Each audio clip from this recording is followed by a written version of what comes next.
La muerte y la brújula, de Jorge Luis Borges. De los muchos problemas que ejercitaron la temeraria perspicacia de Lonrod, ninguno tan extraño, tan rigurosamente extraño, diremos, como la periódica serie de hechos de sangre que culminaron en la quinta de Triste Leroy, entre el interminable olor de los eucaliptos. Es verdad que Eric Lonrod no logró impedir el último crimen, pero es indiscutible que lo previó.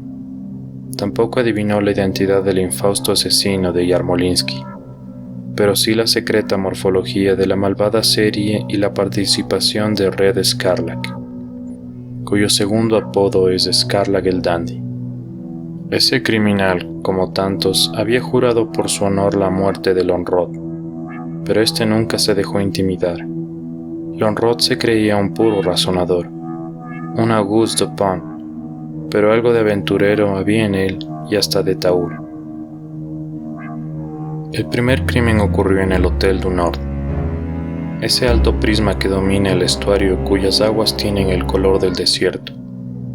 A esa torre, que muy notoriamente reúne la aborrecida blancura de un sanatorio, la numerada divisibilidad de una cárcel y la apariencia general de una casa mala.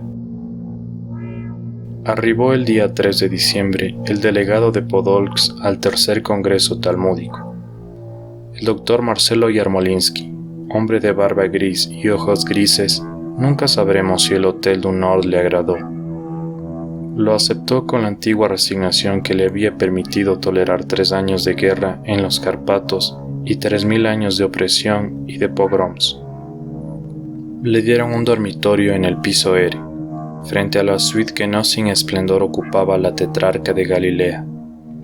Yarmolinsky cenó, postergó para el día siguiente el examen de la desconocida ciudad, ordenó en un placar sus muchos libros y sus muy pocas prendas, y antes de medianoche apagó la luz. Así lo declaró el chofer del tetrarca que dormía en la pieza contigua.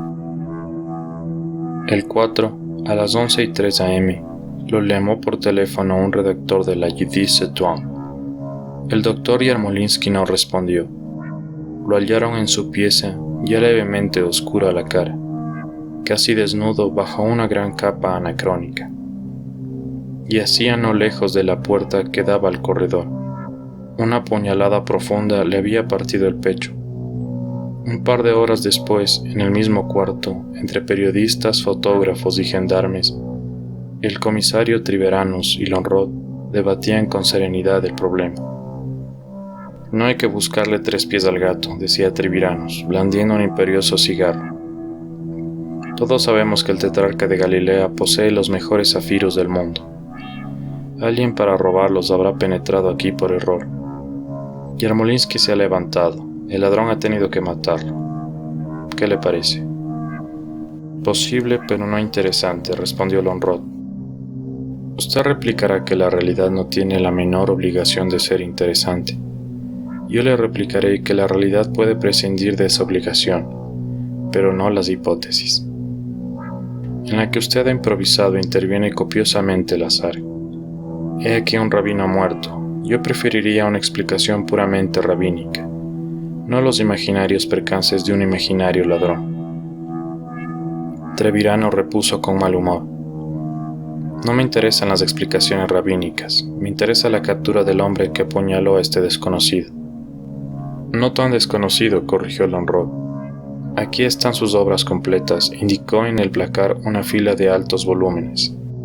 Una vindicación de la cábala, un examen de la filosofía de Robert Full, una traducción literal de Sefer Yezirat, una biografía de Baal Shem, una historia de la secta de Hasidim, una monografía en alemán sobre Tetragramatón, otra sobre la nomenclatura divina de Pentateuco. El comisario los miró con temor, casi con repulsión. Luego se echó a reír. Soy un pobre cristiano, repuso. Llévese todos estos mamotretos, si quiere. No tengo tiempo que perder en supersticiones judías. Quizás este crimen pertenece a la historia de las supersticiones judías, murmuró Lonrod. Como el cristianismo, se atrevió a completar el redactor de la Yiddish Zeitun. Era miope, ateo y muy tímido. Nadie le contestó. Uno de los agentes había encontrado en la pequeña máquina de escribir una hoja de papel con esta sentencia inconclusa. La primera letra del nombre ha sido articulada. Lonrod se obtuvo de sonreír.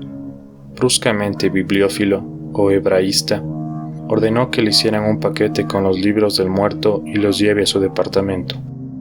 Indiferente de la investigación policial, se dedicó a estudiarlos.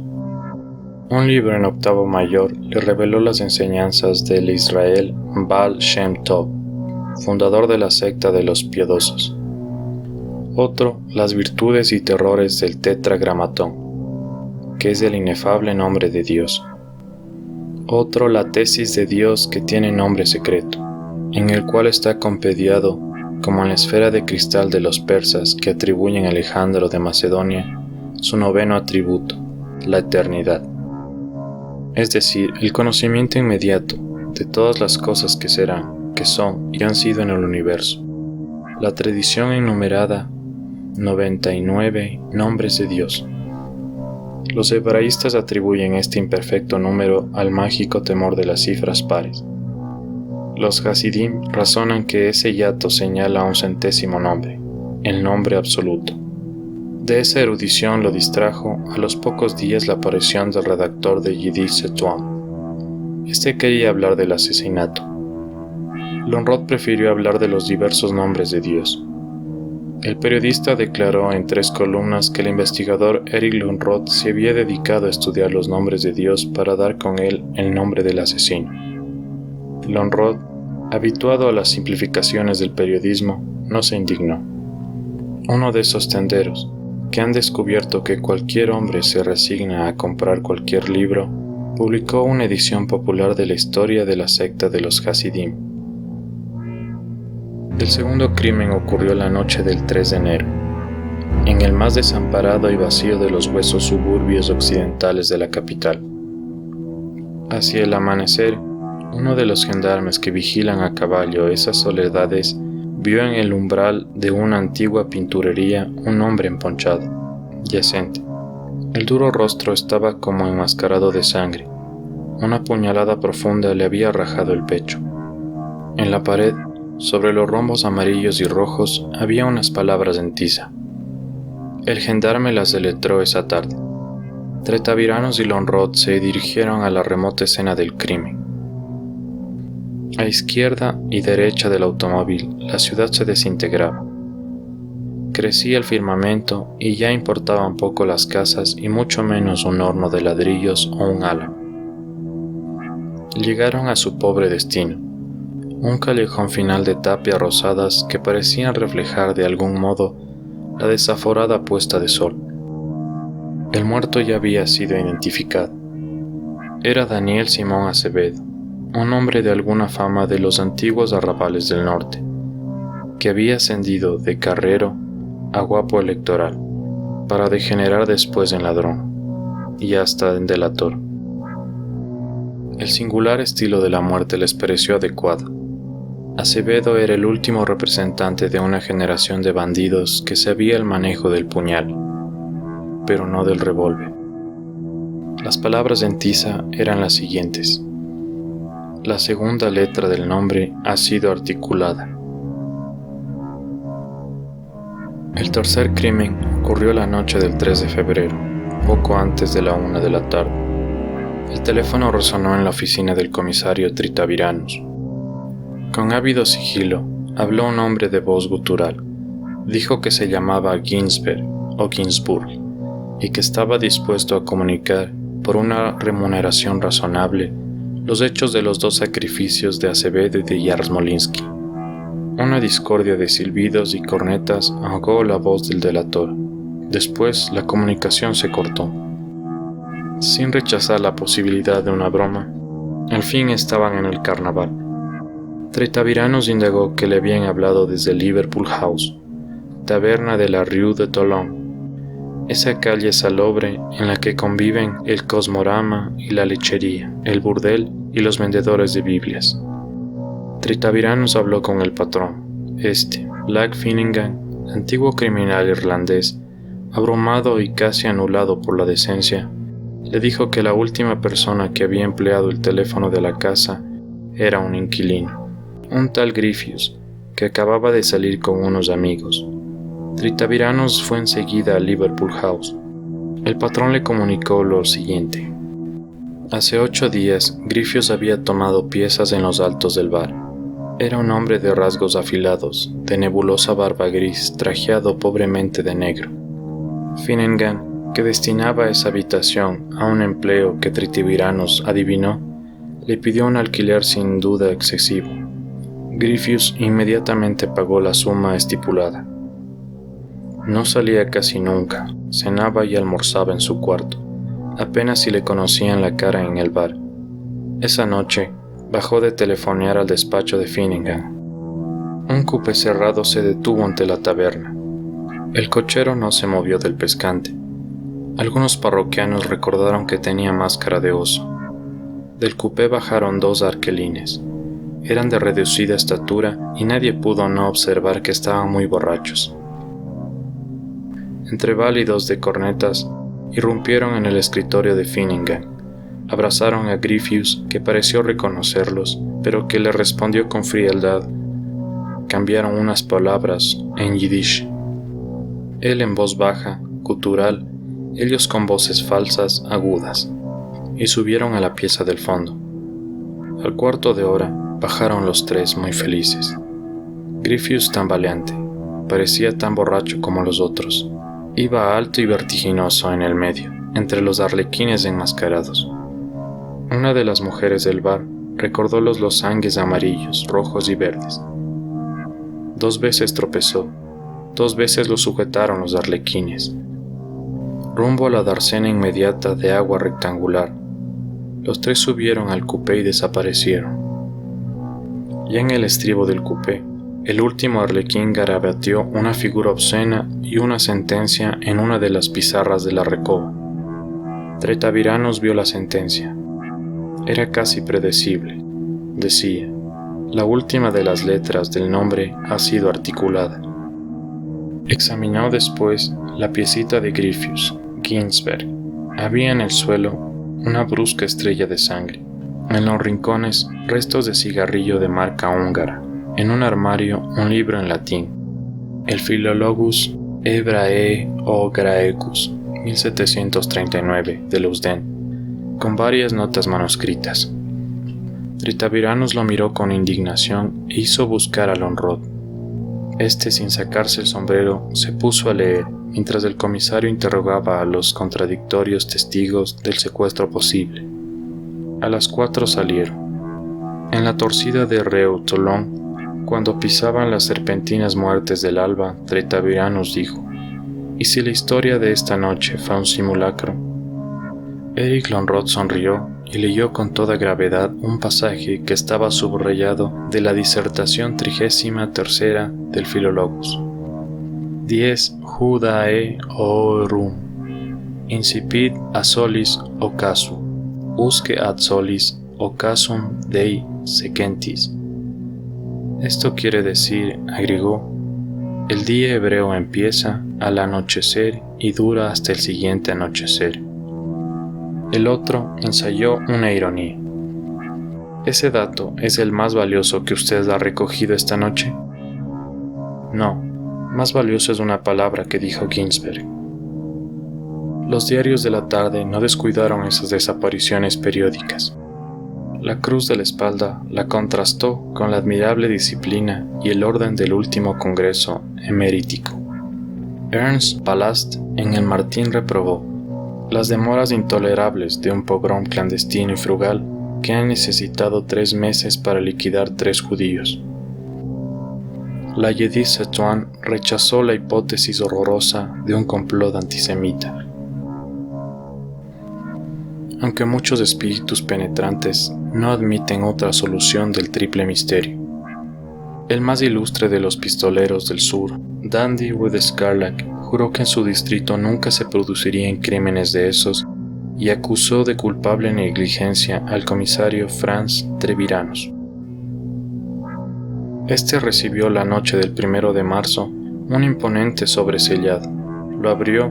El sobre contenía una carta firmada Baruch Espinosa y un minucioso plano de la ciudad, arrancado notoriamente de un Baedeker. La carta profetizaba que el 3 de marzo no había un cuarto crimen, pues la pinturería del oeste, la taberna del Rue de Toulon y el hotel de Du Nord eran los vértices perfectos de un triángulo equilátero y místico. El plano demostraba en tinta roja la regularidad de ese triángulo. Treviranos leyó con resignación ese argumento more geométrico y mandó la carta y el plano a casa de Lonrod, indiscutible merecedor de tales locuras. Eric Lonrod las estudió. Los 3 lugares, en efecto, eran equidistantes. Simetría en el tiempo: 3 de diciembre, 3 de enero, 3 de febrero. Simetría en el espacio también. Sintió de pronto que estaba por descifrar el misterio. Un compás y una brújula completaron esa brusca intuición. Sonrió, pronunció la palabra tetragramatón de adquisición reciente y llamó por teléfono al comisario. Y le dijo: «Gracias por ese triángulo equilátero que usted anoche me mandó. Me ha permitido resolver el problema. Mañana viernes los criminales estarán en la cárcel. Podemos estar muy tranquilos». «Entonces, ¿no planean un cuarto crimen?» «Precisamente, porque planean un cuarto crimen podemos estar muy tranquilos». Lonrod colgó el tubo.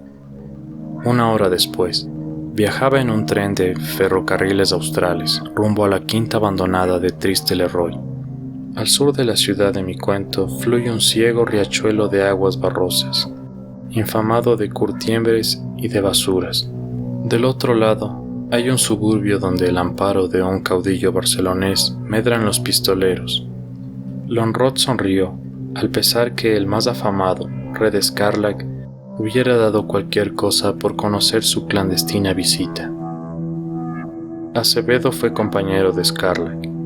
Lonrod consideró la remota posibilidad de que la cuarta víctima fuera Scarlac. Después la desechó.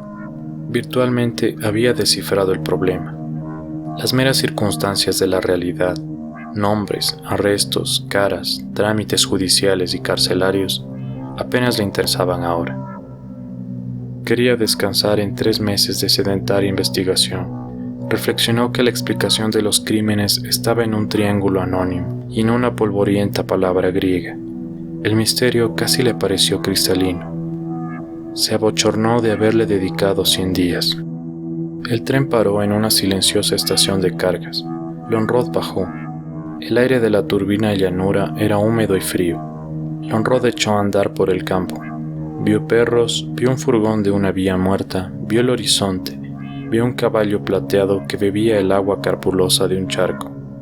Oscurecía cuando vio el mirador rectangular de la quinta de Triste-le-Roy, casi tan alto como los negros eucaliptos que lo rodeaban. Pensó que apenas un amanecer y un ocaso, un viejo resplandor en el oriente y otro en el occidente, lo separaban de la hora anhelada por los buscadores del nombre. Una herrumbrada verja definía el perímetro irregular de la quinta. El portón principal estaba cerrado. Lonrod, sin mucha esperanza de entrar, dio toda la vuelta.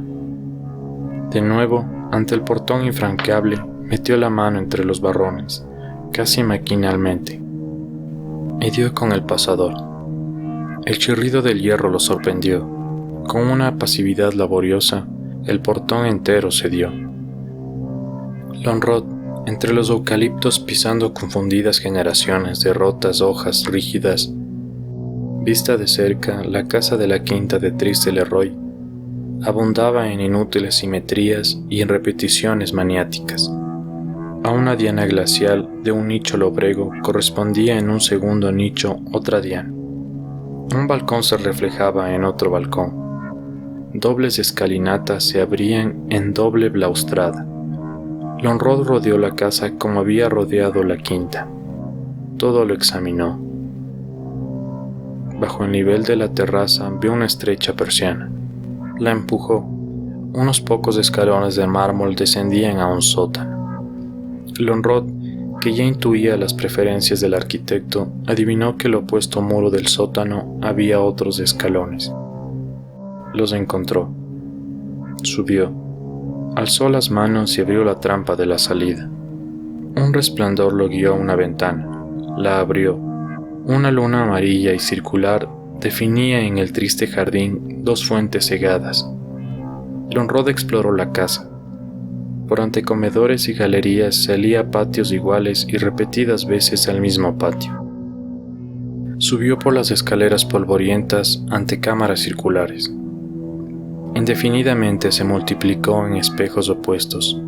Se cansó de abrir y entreabrir ventanas que le revelaban afuera el mismo desolado jardín desde varias alturas y varios ángulos. Adentro, muebles con fundas amarillas y arañas embaladas en el tarlatán. Un dormitorio lo detuvo. En ese dormitorio, una sola flor en una copa de porcelana. Al primer roce, los pétalos antiguos se deshicieron. En el segundo piso, en el último, la casa le pareció infinita y creciente. La casa no es tan grande, pensó. La agrandan la penumbra, la simetría, los espejos, los muchos años, mi desconocimiento, la soledad. Por una escalera espiral llegó al mirador. La luna de esa tarde atravesaba los losangues de las ventanas. Eran amarillos, rojos y verdes.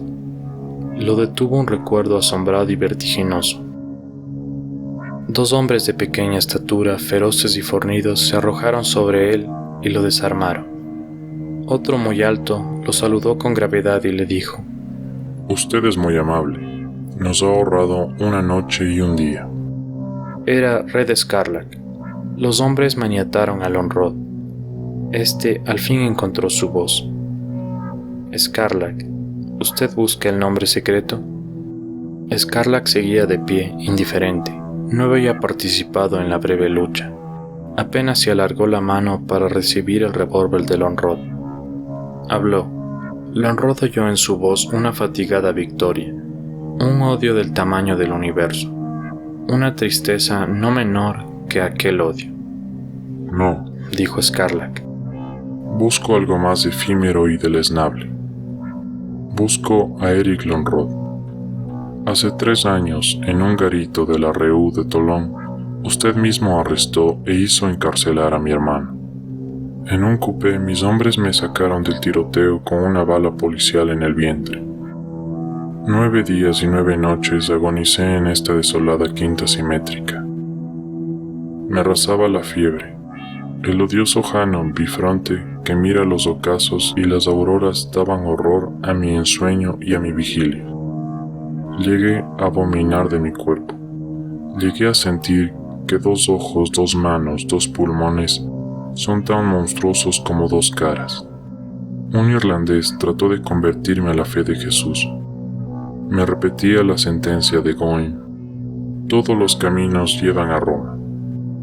De noche mi delirio se alimentaba con esa metáfora. Yo sentía que el mundo es un laberinto, del cual era imposible huir, pues todos los caminos, aunque fingieran ir al norte o al sur, iban realmente a Roma.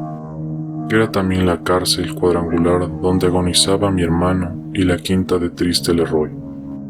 En esas noches yo juré por el Dios que ve con 2 caras y por todos los dioses de la fiebre y de los espejos tejer un laberinto en torno al hombre que había encarcelado a mi hermano. Lo he tejido y es firme. Los materiales son un ericiólogo muerto, una brújula, una secta del siglo XVIII, una palabra griega, un puñal, los rombos de la pinturería. El primer término de la serie se me fue dado por el azar. Yo había tramado con algunos colegas, entre ellos Daniel Acevedo, el robo de los zafiros del tetrarca. Acevedo nos traicionó, se emborrachó con el dinero que le habíamos adelantado y acometió la empresa al día antes. En el enorme hotel se perdió. Hacia las 2 de la madrugada irrumpió en el dormitorio de Yarmolinsky. Este, acostado por el insomnio, se había puesto a escribir. Verosímilmente redactaba unas notas o un artículo sobre el nombre de Dios. Había escrito ya las palabras, la primera letra del nombre ha sido articulada. Acevedo le intimó silencio. Yarmolinsky alargó la mano hacia el timbre que despertaría a todas las fuerzas del hotel. Acevedo le dio una sola puñalada en el pecho. Medio siglo de violencia le había enseñado que lo más fácil y seguro es matar. A los 10 días yo supe por la Yiddish-Tuan que usted buscaba en los escritos de Yarmolinsky la clave de la muerte de Yarmolinsky. Leí la historia de la secta de los Hasidim. Supe que el miedo reverente de pronunciar el nombre de Dios había originado la doctrina que ese nombre es todopoderoso y recóndito. Supe que algunos Hasidim, en busca de ese nombre secreto, habían llegado a cometer sacrificios humanos. Comprendí que usted conjeturaba que los Hasidim habían sacrificado al rabino. Me dediqué a justificar esa conjetura.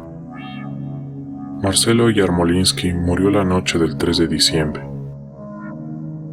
Para el segundo sacrificio, nos convenía un lugar del oeste. Daniel Acevedo fue la víctima necesaria. Merecía la muerte, era un impulsivo, un traidor. Su captura podía aniquilar todo el plan. Uno de los nuestros lo apuñaló para vincular su cadáver al anterior.